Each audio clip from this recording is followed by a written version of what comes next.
We're gonna talk about some goofy nonsense that only I'm probably gonna bring up, but hey, you know what? When something cracks me up as hard as this goblin riding the quote-unquote elephant, you best believe I'm going to talk about this. So, we might have the greatest goblin we have ever seen in Goblin Slayer with Season 2, Episode 7. Okay, Big Boy marching in, looking like he's a lost dinosaur, is already a pretty cool fight in the making. Turns out, this foolish goblin strapped a saddle to the bad boy and was yeehawing his way to marching through an elven village. And I love the idea that goblins aren't complete idiots. They're just very foolish. They look at things in a way that's like, hey, listen, an elven village is sitting there, I'ma go destroy it. Big dinosaur? I'ma ride it. It's not the most logical and safe thing to do, but they get the job done more often than not. And just seeing this man, it wasn't even like it happened one time. Every time they focused on this fool, he was like, he had like a club and he was yeehawn. And I don't know what it was, man, but it cracked me up. And honestly, rest in peace to Best Boy of Goblin Slayer. He was ahead of his time. He went out too soon because as he fell to his death and that thing flattened him like a pancake. I don't know what it was, but that cracked me the hell up. There was some emotion to this episode, especially towards the end with the priestess, but I like the goblin moment the most, I gotta admit. Now I do got a full live reaction over on my Patreon, especially if you want me to see the Yeehaw in live format. It's over there if you're interested. So this was a very, very good episode. There's a lot of small details, and that's really what makes Goblin Slayer so great. It's not the big like, oh, Goblin Slayer did this or he defeated this. No, it's all of those small pieces that make it feel like an actual D&D campaign.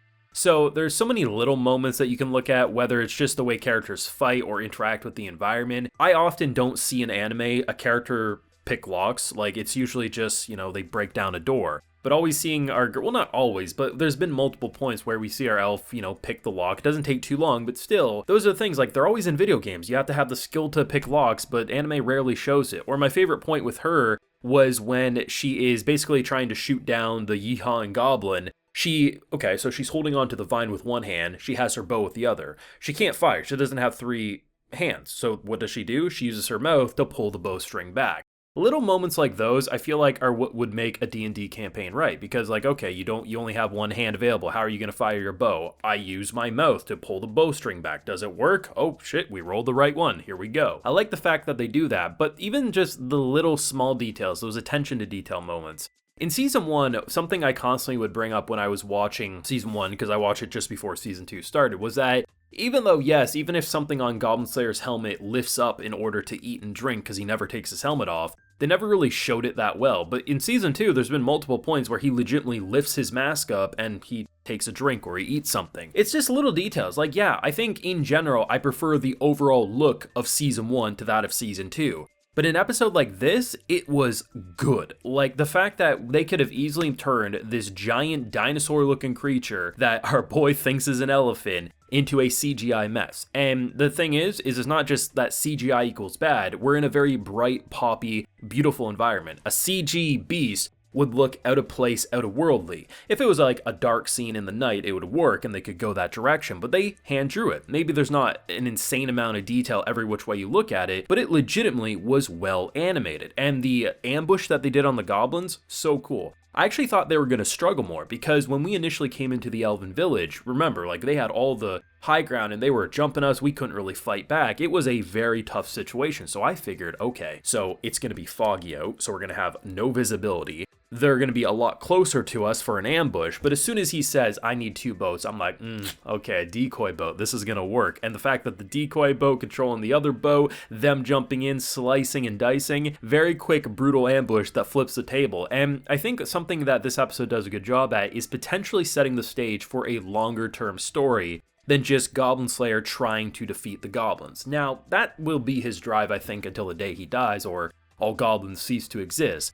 But what we end up having in like the chapel room when she's doing her like little investigation, my impression is that what she was saying about how like this will pretty much propel him to save the world and in return will be able to save people. It kind of says to me that there's bigger things out there than just the goblins right now that he'll need to deal with, and for him to want to protect people, he'll eventually have to press on to this main objective. Not going to happen in Season 2, might not even happen in Season 3, but it feels like that's kind of the direction they're going. And if we remember and rewind a few episodes back when they were having their drunken boys' night out on the town, he talked about how he always wanted to be a hero. I think it would make a lot of sense if something was able to force him into becoming that hero while still staying true to protecting the little guy from these horrible scumbags known as the Goblins. But in general, this was just a great episode. I think it hit a little bit of everything that I like about Goblin Slayer, the kind of D&D style campaign. There's some comedy, some fun action, and most importantly, the characterization with the characters. Like, look at the priestess when we kind of get towards the end of the episode. Her fear, her vomiting, her just disgust. Ain't no one gonna be saying that,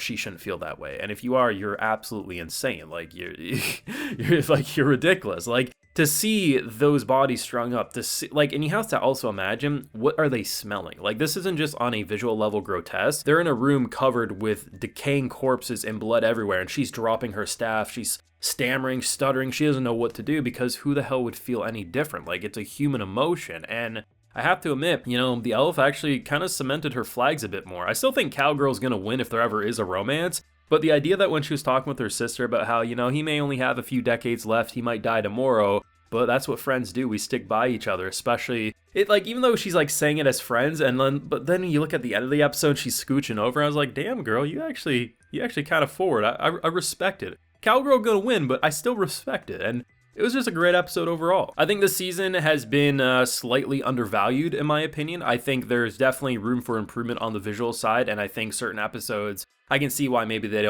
people don't enjoy them quite as much as other episodes in season 1. But what I've been saying consistently throughout these videos is that as someone who watched season 1 very recently, the idea of what they're doing this season isn't that different than that of season 1. Like, they legitimately had plenty of times where they just went and talked to people in a town, or they explored areas. It wasn't constantly, look at these women strung up, killed, or look at Goblin Slayer cutting down fools. There was a good amount of that, but honestly, when you compare what the first 7 episodes of season 1 did to the first 7 episodes of season 2, it's very much the same formula. Yeah, they are taking different detours and doing things differently, like going to a wedding that gets into an elven forest, a lot different of an environment, but in general, the formula does feel like it's evolving in the right way while still staying true to what made it what it is. Literally the only thing, if I could wave a magical wand and change, I would have it look like season 1. I would have the same staff, the exact same staff do it, but I'm not saying the staff working on season 2 are bad. I appreciate what they're doing, that's just my own preference, but that's literally all I change about Goblin Slayer season 2.